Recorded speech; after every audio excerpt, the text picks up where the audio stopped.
January is Human Trafficking Awareness Month, and Caesars Entertainment continues to fight this awful crime right here in the Valley. Joining me today is Head of Social Impact, Equity, and Sustainability, Gwen Magida. Thank you so much for joining us. Thank you. So, human trafficking is a huge issue, something people try to tackle all over the U.S. to try to fight against it. So, what's actually happening right here in Las Vegas? Sure.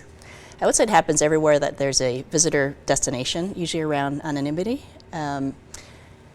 When there are patterns of grooming, of activity, if they're anywhere where you have an opportunity for two visitors to interact, you may be prone to trafficking or to be introduced to a trafficking victim.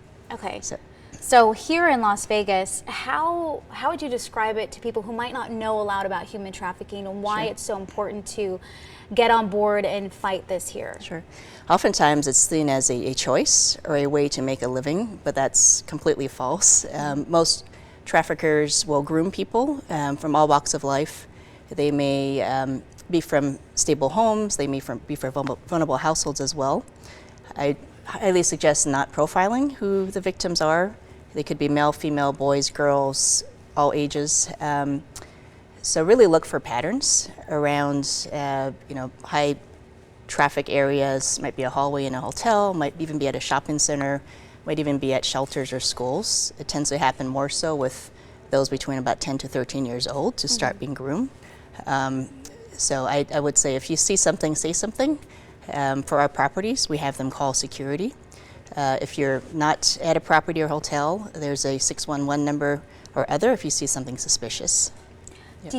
If you do see something suspicious, do you recommend going up to the I know you said to call the hotel, but how would you kind of maneuver yourself around that situation? I would say anything might be dangerous for yourself or the victim in particular, so stay away.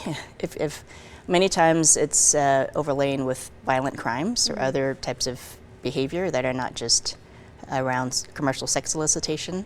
So stay away, call a professional, and those usually trained professionals are Metro or security officers. Okay. Yep. Why was it so important for Caesars to be involved in the fight against human trafficking? Sure. I think the more that we were made aware about 6 years ago, we wanted to do something to do our part plus more.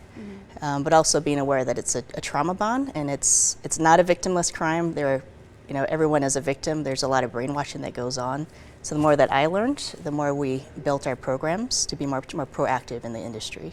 That is so great. Well, if you have any other advice for anyone at home watching right now about human trafficking? Sure. I would say learn more, be aware of the assumptions and profiling that often happens, and whether it be profiling in media or otherwise.